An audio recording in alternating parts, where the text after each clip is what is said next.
Dinhata Shanidevi Jain high স্কুলে inter school cricket tournament চলাকালীন SFI জেলা সভাপতি সহ সদস্যের ওপর হামলা চালানোর অভিযোগ তৃণমূলের বিরুদ্ধে। পাল্টা তৃণমূল নেতা বিশুধর জানান, যেমন কর্ম তেমন ফল, যেমন কাজ করবে তেমনই ফল পাবে। দিনহাটা মহকুমা হাসপাতালে প্রাথমিক চিকিৎসা নিতে এসে তৃণমূলের বিরুদ্ধে অভিযোগ করেন এসএফআই এর কোচবিহার জেলা সভাপতি জিৎ কুমার পাল। তিনি অভিযোগ করে বলেন, এদিন সেখানে ইন্টার স্কুল ক্রিকেট টুর্নামেন্ট চলাকালীন তাদের ওপর হামলা চালানো হয়। ঘটনায় আক্রান্ত হয় জেলা সভাপতি ও জেলা সম্পাদক মণ্ডলী সদস্য আবির দেব। জানা গেছে, উল্লেখ্য, আজ রবিবার দুপুরে দিনহাটা শনিদেবী জৈন হাই স্কুলে এসএফআই এর দিনহাটা লোকাল কমিটির উদ্যোগে বেনুবাদল চক্রবর্তী স্মৃতিতে ইন্টার স্কুল ক্রিকেট টুর্নামেন্টের আয়োজন করা হয়। সেই টুর্নামেন্ট চলাকালীন এসএফআই নেতৃত্বের ওপর হামলা চালানোর অভিযোগ উঠেছে তৃণমূলের বিরুদ্ধে। তবে সেই অভিযোগ অস্বীকার করা হয় তৃণমূলের তরফ থেকে। তবে তৃণমূল নেতা বিশুধর বলেন, যেমন কর্ম তেমন ফল, যেমন কাজ করবে তেমন ফল পাবে।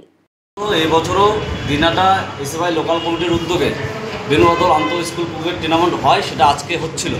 সেখানে শনিদেবী হাই স্কুলে হচ্ছিল। সেখানে তৃণমূলের গুন্ডা বাহিনীরা এসে খেলা ভঙ্গ করে দেয় এবং আমাদের কমরেডদের উপর আক্রমণ করে এবং তাদের মার দিয়ে সেখান থেকে বের করে দেয়। আমি সেখানে আসার কথা ছিল, আমাকে এখানে আমন্ত্রণ জানানো হয়েছিল লোকাল কমিটির থেকে। আমি এসেছিলাম। তখন আমি প্রবেশ করার মাত্রই আমাকে সেখান থেকে ঘাট ধাক্কা দিয়ে তারা বের করে দেয়। আমার সাথে যে কমরেড ছিল তাকেও ঘাট ধাক্কা দিয়ে বের করে দেওয়া হয়। তারপর আমরা সেখান থেকে টোটো ধরে আসছিলাম হাসপাতালের দিকে। তখন তারা পেছন থেকে এসে স্কুটিতে করে এসে আমাদের উপরে আক্রমণ নামায় এবং টোটো থেকে নেমে আমাদের উপরে মারধর করে। পুরো আক্রমণ নামে আসে। এই তৃণমূলের এই গুন্ডামি আমরা সারা পশ্চিমবঙ্গ জুড়ে দেখছি। তার ফলস্বরূপ আমরা দিনহাটাতেও দেখতে পেলাম এই নোংরামি, তাদের এই নোংরামি। তৃণমূলের কারা? তৃণমূলের এখানকার চুনোপুটি নেতারা, যারা তাদের দাদাদের বড় বড় বাবুদের কথা শুনে চলে, তারাই এখানে এই গুন্ডামি করছে। এই বিষয় নিয়ে কি থানায় অ্যাপ্লিকেশন করবে? সেটা আমরা আলোচনা করে আমরা তার পরবর্তী আইনি ব্যবস্থা গ্রহণ করব। কী নাম তোমার? আমার নাম জিৎ কুমার পাল, এসএফআই কোচবিহার জেলা কমিটির সভাপতি। আমি বিষয়টা এখনও আমি জানি না, তবে এটা বলতে পারি যেমন কর্ম তেমন ফল, যেমন কাজ করবে তেমন ফল হবে। কী বলে, একেবারে লন্ডনে চলে গেছেন মুখ্যমন্ত্রী দিদি, তাকে সম্মানের সাথে ডাকা হয়েছে। সেখানে অসম্মানিত করার জন্য একদল এসএফআইয়ের লোক, তারা তাকে অসম্মানিত করার চেষ্টা করলো, বাংলাকে অসম্মানিত করার চেষ্টা করলো। আমরা বাংলা যারা বাংলার মানুষ, তারা আমরা সাংঘাতিক এই বিষয়টাকে আমরা একেবারে ভালোভাবে নিই। এবং শুধু আমরা নই, যারা মমতা বন্দ্যোপাধ্যায়ের দল করেন না, মমতা বন্দ্যোপাধ্যায়কে ভালোবাসেন, মমতা বন্দ্যোপাধ্যায়কে সম্মান করেন, তারাও সাংঘাতিক ক্ষুব্ধ। সেটা আমরা বিভিন্ন মাধ্যমে জানতে পারতেছি। প্রশ্ন হলো যে মানুষ, সাধারণ মানুষ ক্ষুব্ধ হয়ে এটা করবেই। আমি এসএফআইয়ের যারা আমার বন্ধুরা আছেন, ভাইরা আছেন, তাদের বলবেন সাবধানে থাকবেন, খারাপ কাজ করবেন, শান্তিতে ঘুরে বেড়াবেন, অশান্তি লাগানোর চেষ্টা করবেন, আর আমরা সারা বাংলা অশান্ত করবেন, আর আমরা চুপ করে বসে থাকব, সাধারণ মানুষ চুপ করে বসে থাকবে, ছাত্ররা চুপ করে বসে থাকবে। এটা আর হবে না, এটা আর হবে না। আপনারা বড় বড় চড়া সুরে বলেন কি একেবারে ভোট, হিন্দুর ভোট, বাংলাকে হিন্দু রাজ্য বানানোর চেষ্টা করতেছেন। ভীষণ অন্যায়, ভীষণ অন্যায়। এর প্রতিবাদ সারা বাংলায় হবে। আমি আবারও বলি, এসএফআই এবং যারা বিরোধীরা আছেন তাদের উদ্দেশ্যে বলি যে শান্তভাবে রাজনীতি করুন। বাংলার যে সংস্কৃতি, রাজনৈতিক সংস্কৃতি, সেটা বজায় রাখেন। যদি না রাখেন, তাহলে এভাবেই সাধারণ মানুষের যারা বারবার আক্রান্ত হবেন। তখন মাঠ অবধি তো এবার পৌঁছেছেন, শনিদেবী স্কুলের মাঠ, এরপরে আর বাড়ির থেকে বেরোতে পারবেন না, এটা আমি বলতে পারি।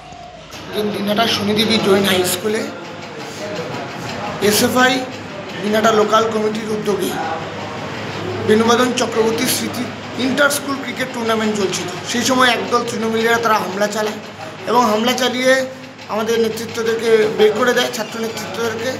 তার পরবর্তীকালে এসএফআইয়ের জেলা সম্পাদক তিনি সেই ক্রিয়া অনুষ্ঠানে আসছিলেন। আসবার পথেই তাকে প্রথমে সেখানে হামলা করা হয়, তারপর ঝুলিপাড়া রোডে তার উপরে অতর্কিতে হামলা চালানো হয়।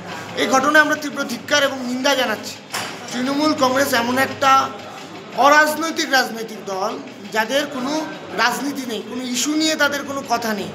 একটা 4 বছর ধরে এই আন্তঃ স্কুল ক্রিকেট টুর্নামেন্ট চলছে, যেখানে স্কুল পড়ুয়ারা সেখানে ক্রীড়া প্রতিযোগিতায় অংশগ্রহণ করছে। সেই খেলাকে বন্ধ করে দেওয়ার জন্য তারা উদ্ধত হয়েছেন এবং এসএফআই এর উপর আক্রমণ করছেন। রাজনৈতিক দেউলিয়াপনার সামিল, রাজনীতি করবার জন্য কোনো ইস্যু নেই। তৃণমূল গোষ্ঠীবাজিতে নিমজ্জিত। দিনহাটা তৃণমূল ছাত্র পরিষদ দুইটি গ্রুপে ভাগ হয়ে দিনহাটা কলেজে দুইবার, আপনারা গতকাল সংবাদ মাধ্যম দেখেছেন, দুবার দিনহাটা কলেজে মিছিল করেছে। কারা করেছে, কী জন্য করেছে, সবই আপনারা জানেন।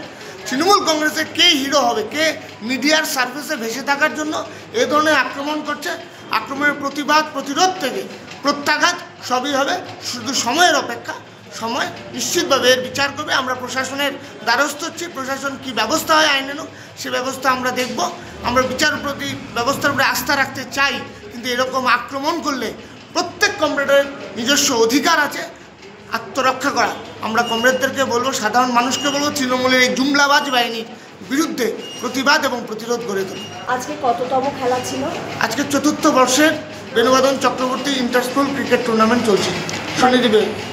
কার কার খেলা ছিল আজকে, কোন কোন দলের? আজকে খেলা ছিল দিনহাটা হাই স্কুল, দিনহাটা শনিদেবী, পুটিমারি এবং স্টেশন পাড়া। খেলা কি চলছে না? খেলা চলছিল, কিন্তু এই ঘটনায় ছাত্রছাত্রীরা, এটা তো মূলত ছাত্রছাত্রীদের নিয়ে খেলাটা অর্গানাইজ হচ্ছে, তারা ভীত সন্ত্রস্ত হয়ে যায়।